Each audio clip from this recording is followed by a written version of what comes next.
Happiness. Where the fuck is it? Happiness is everywhere she looks.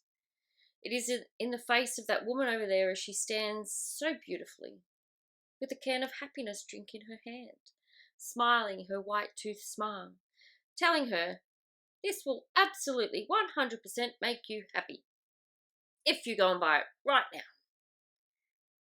Happiness is in a single digit on the tag of her clothing.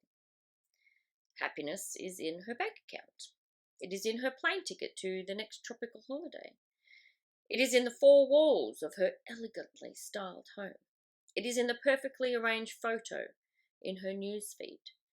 It is on the scale at her feet. It is everywhere, except in her. She has those things. She has done those things. She has listened to all the things.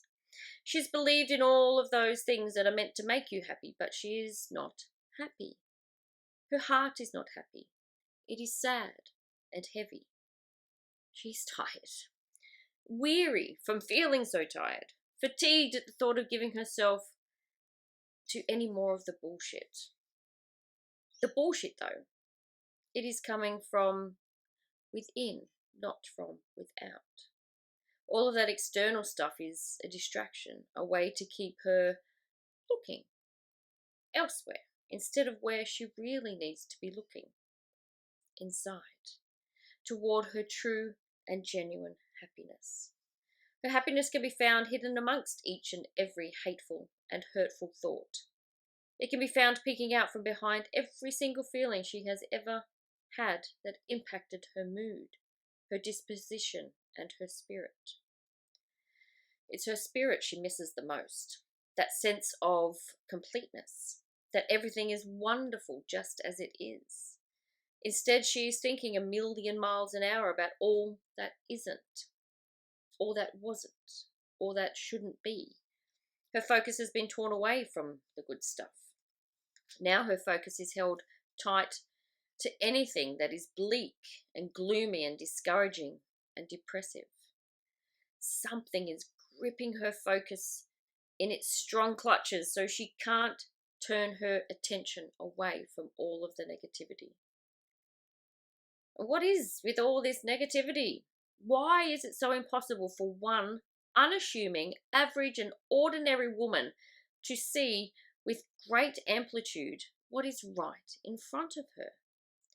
When she looks in the mirror, there is a veil of recognition. Her eyes are shrouded in a protective cover so she is unable to acknowledge and appreciate all the good things in her life. But what or who is holding up that veil, keeping the cover drawn? There have been moments when she peeks out from behind the veil. She likes what she sees. She breathes it all in. She bears witness to the greatness of her life and of herself. She enjoys what she sees and she never wants to leave the happiness she now fully feels. But regardless of how wonderful she feels, the veil is once more sharply pulled close and the darkness returns. The negativity envelopes her once again.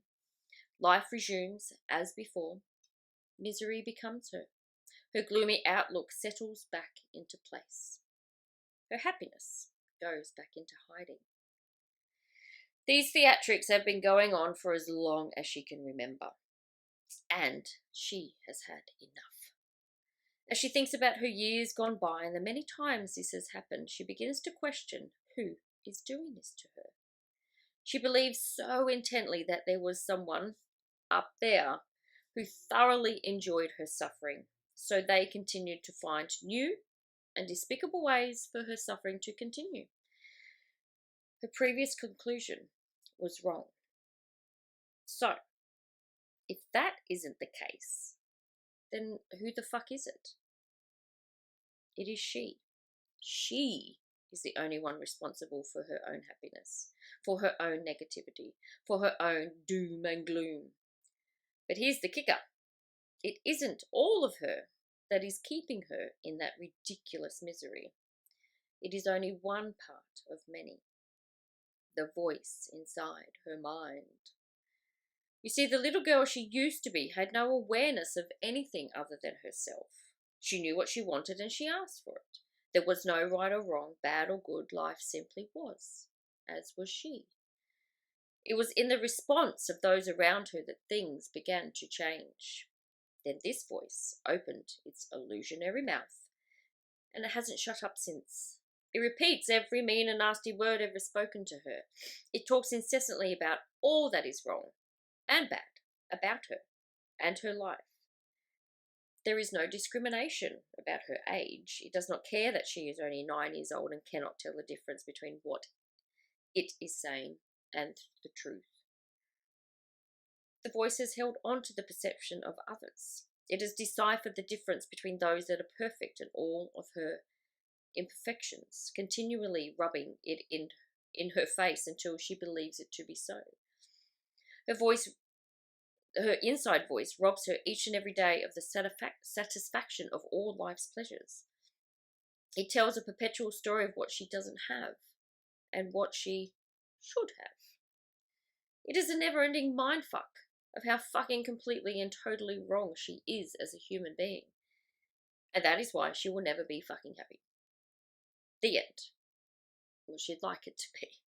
She'd like it to all just fucking end so she can be free from the misery of her miserable life.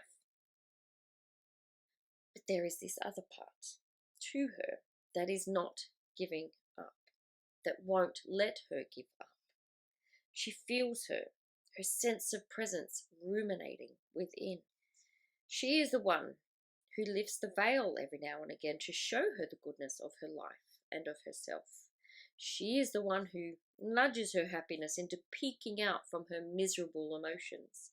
She is the one who gently pulls her focus away from all the negativity toward the feeling of happiness. I want to let you in on a little secret. A secret she has yet to discover. A secret that really should not be a secret. It has every right to be out there in the world, shining brightly. Her life isn't miserable. It isn't the sad, lonely, horrible life she thinks about non-stop. That is just her fucked up mind messing about with her to keep her wallowing in her own shit, because that is where her shitty voice feels most comfortable. That is where her voice loves to live.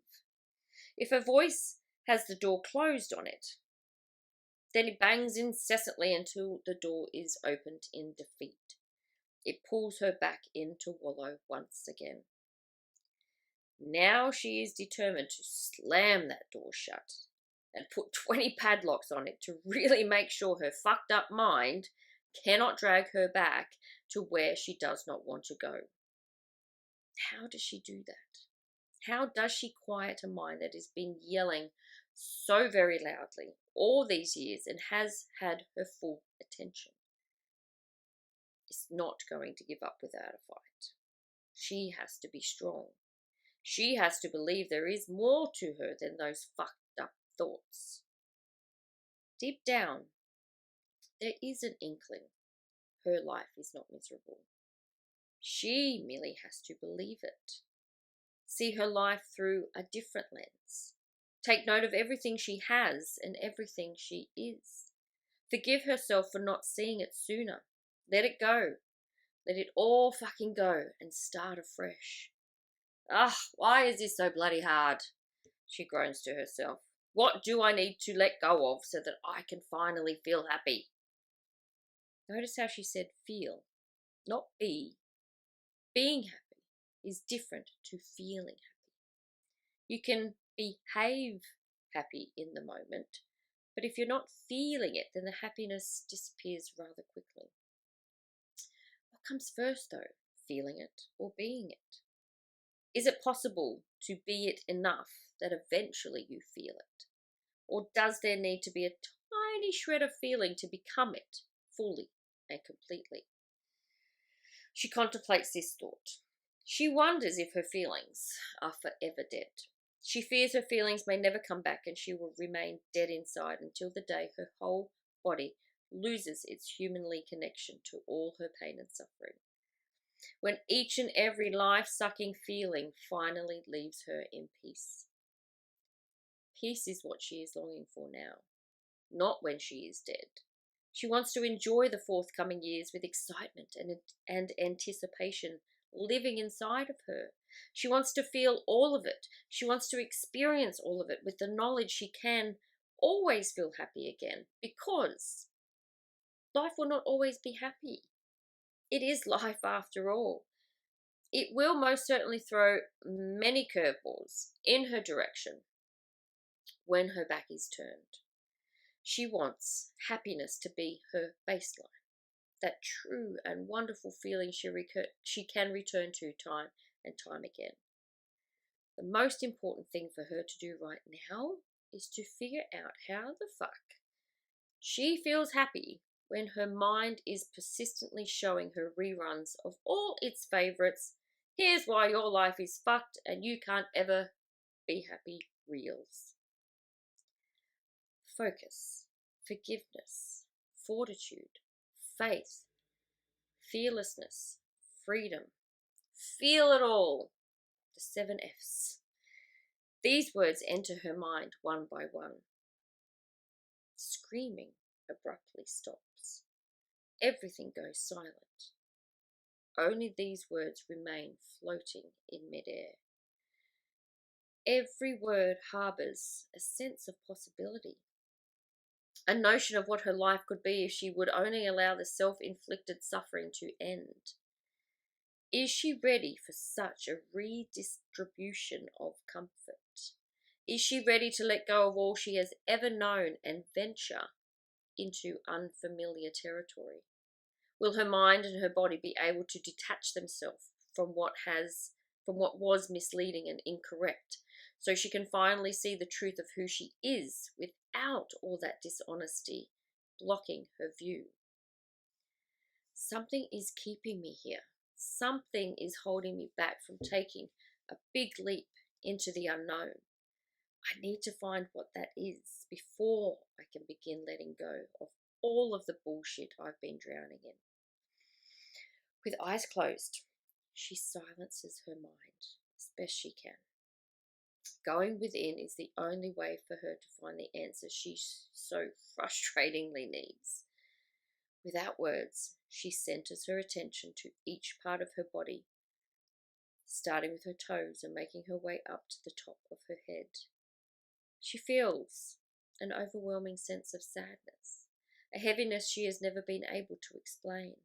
Whatever she has done in the past to help relieve it, she has never been able to succeed. Where does this heaviness come from? She inquires to her body. When did it start taking hold of me? I never noticed. It was just there one day. It is a lifetime of unhappiness, she hears from within. Your depression carried itself through your body. It was made of lead, delivering your misery to every cell of your being and weighing you down. This made you heavy and weak, unable to function clearly or effectively. How can I rid myself of this heaviness, of this unhappiness? I am afraid this feeling will have me plummeting to the ground, leaving me incapable of ever getting up again. I have experienced this misery long enough, but it is all I have ever known. What am I without it? I have looked to the outside world to show me how to be happy. I have wasted so many of my years yearning to be something different, to be skinnier, prettier, fitter, better, more. None of it has worked. I am still in my misery. What is keeping me here? What the fuck is holding on to me so tightly I can't move beyond it? Your misery has something to teach you an answer from beyond. Observe the wisdom and gain insight into the lesson you are here to learn. What can you feel deep within you that is wanting to be told? A generous breath brings her observation to a place she has yet to visit. It is not within her, it is of her and around her. She is hovering in the ethereal, connecting to something beyond her imagination. It feels real, like she has been there before. It is comfortable and familiar. The beautiful feeling coursing through her body is one she has formerly known. It is a sense of peace she was unable to find on earth. The love attached to every intricate and delicate particle floating about her pulsates all the colours of the rainbow, radiating affection and compassion, kindness and caring. Red, indigo, yellow, and green rain down on her skin, penetrating straight into her soul. The connection strengthens, bonding together like old friends who haven't seen each other for years. It is through this connection that her answer is freely told. Many lifetimes ago, you lost your power to speak. It made you weak and afraid. You have carried this attachment into this lifetime. What you previously thought about your silence is not altogether correct. Some parts are truth. Some are your understanding in search of an answer. Your conclusions have been misaligned. Persistence is strong for you. You may not have realized you were looking so hard for the answers, but you were. Now you have come to the place where the truth has been waiting for you. Do not judge yourself for your past learnings. They have led you here. All you have been has not been a mistake. You are awake now. Your vision is becoming clearer. It is time to let go of what you think you know and allow another truth to enter in its place. There is one thing you must do for yourself first. You must forgive yourself for every time you were unable to speak up. You can let go of every moment of silence where you held yourself closed because you were afraid of your voice, of your words. Your power is waiting to return. It has been patient, knowing the time would come when it would ascend once again. This lifetime has been difficult for you without your voice. You have felt its loss. You have dreamed on many occasions about its resurrection, feeling its presence and its power within you. Your fear has stopped its return. The fear inside of you is of no consequence. It is not to say that your fear meant nothing. It only meant something to you. It meant too much. Your fear restrained you, held you back, but now you are aware of this notion. You are doing your best to release these long-held fears because you know they are preventing you from embracing your power once again. You are looking for your happiness. Happiness cannot be found until you welcome back your voice in all of its naked truths, in all of its conviction and authenticity. Your voice is your power. You feel that inside of you. The anger you hold on to does not need to be spoken in its harshness. Your anger is not wrong, only the delivery of it. You know that. It is why you continue to remain silent. You do not want your anger to be expressed with such spite and malice. That is not who you are. You are a voice of strength and perception. In many lifetimes, your voice has been silenced by others. Your strength abandoned you. It left you lifeless and limp. Your voice broken on the ground beneath you. You too felt broken, and you have carried this feeling with you from one lifetime to the next. Now, in this lifetime, you are fighting more than ever to reclaim what is rightfully yours. I am afraid to speak up, she answers in reply, to have my wants spoken out loud. I was shut down as a child, but even before that my voice was quiet, on mute. I was so scared of being heard. It feels as though everything comes from this one part of me. I was afraid to tell my parents that they sucked, that they were lousy parents. I was afraid to tell those around me that they were hurting me, that I didn't like what they were doing to me. I lost all confidence in myself and my ability to be heard. When I'm in a group of people, I don't utter a word because the words I want to speak out loud are not for everyone. There are words inside of me that only certain people are meant to hear. I see what is going on, but I remain quiet. I am afraid to make a scene, scared there will be a fight and my voice will scurry away and leave me alone. The words in my mind do not match the words that come out of my mouth. In my head, I am confident and intelligent. I am wise and witty. Every word is articulate and expressive, powerful and compelling. My misery comes from not being able to speak my mind, to voice my truth. My words seem to fall on deaf ears. What is it that I can do to bring this to life, to bring my voice from the deep, to use it wisely and responsibly? I want you to scream out to your parents like a sad and angry girl. Speak out loud those words you wish you had spoken out loud to all those people who have hurt you. Release your voice, cry for your voice, love your voice, trust in it. There is so much good waiting for you when you do that.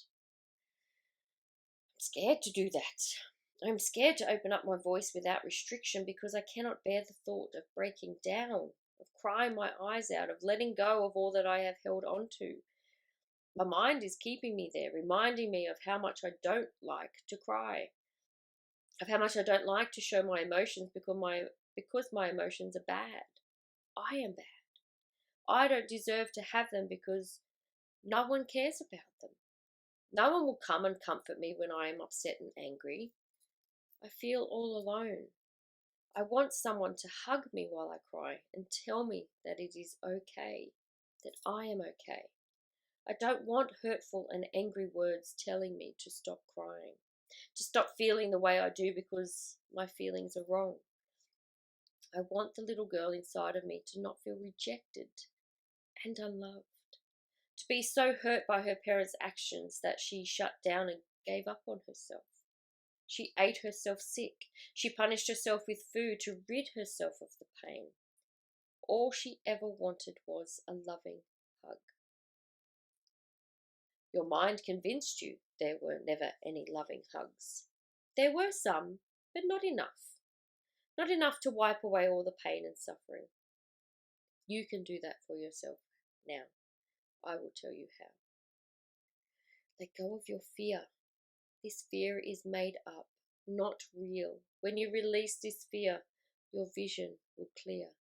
You will be able to see things from a new perspective, a loving perspective, not from a place of hurt and hate. Enjoy your life. Laugh, giggle, have fun.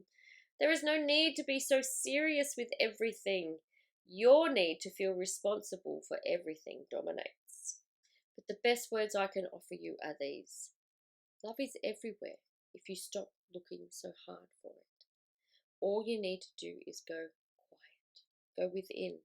You will find it there, and once you do, you will see it everywhere. Your happiness. There's too many conditions. You have tied your happiness to too many things. Your voice being one of them. Love yourself. Trust yourself. Listen to yourself. The highest part of your being. When you do this, it will all fall into place. It is all inside of you now, ready to emerge. Get out of the way. Let it flow from you. We are always here to guide you and support you. Let it go and let it happen.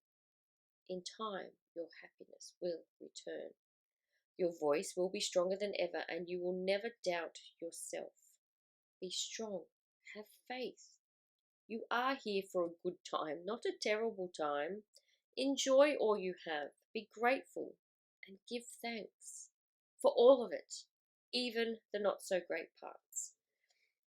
We are here anytime you need us, but for now, return to your body. Take all we have said and live it. As her awareness returns to her surroundings, she opens her eyes. Her mind is quiet. Her body is buzzing with electricity. She sits for a few more minutes, settling into this new-found understanding. Rising to her feet, all she can do is move about slowly. feet taking her from one room to another as her mind comprehends what just happened. It feels true. Something within her body is confirming it. Her thoughts want to hijack her experience and demystify it, bring her back to reality with a screaming thud. But whose reality is it? The same fucked up reality she has been living in for the past 4 decades. A reality she does not want to live in, let alone visit.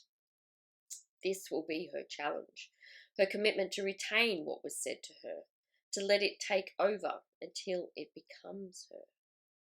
She begins to feel a humming in her throat, an energy building, a tickle of something ready to explode, to ignite a long-held desire to shout out. Maybe the divine energy was right. She needs to speak out loud all the words she has ever wanted to say. And even though the person may not be in front of her, those words will somehow reach them. They won't know it, but they will be affected by them. They will change something within about the way they treated her. More importantly, she will heal. Her words will sever all ties as she screams out her pain. Her words will strengthen her voice with each release. She has faith in herself. She has faith she now knows the way forward. Looking down at her feet, she wonders if she can do this. Actually scream out all of her pain. The urge has hit her many times before, but she has constantly resisted. Closing her eyes, she trusts that this is the right thing for her to do. Her faith is taking over. With a sharp intake of breath, she ignores her mind's plea for abandonment. Her scream is loud. It is determined. It is full of pain. Her body begins to feel weak, like all the air is being let out. Contaminated air that has been held in a dirty and festering environment for too many years. It is releasing, letting go. As her scream comes to an end, her knees buckle beneath her. She falls to the floor. Her shoulders are starting to shake and she realizes she is crying. Big, fat tears of pain. It is all coming out now. For once, she doesn't stop herself. She allows it to flow out of her. Several minutes pass as her tears slowly ease. Sitting up against the wall, she notices the difference inside of her. She feels lighter. The heaviness she has held onto has disappeared. It feels good, wonderful. Another feeling is moving in, and that is the feeling of pride. She is proud of herself for doing it. In a silent prayer, she gives thanks to the divine beings for the words they so lovingly spoke to her. She makes a promise to herself to never again doubt what she is capable of. And never again will she allow anyone to take away her power and take away her voice. These things have stolen her happiness. She can see that now. Rising up from the floor with the strength securely back in place, she turns to look at the sky above. There, through her window, she sees a cloud in the shape of an angel, a sign from above that all is okay, that she can now see her happiness right in front of her. It was inside her all along.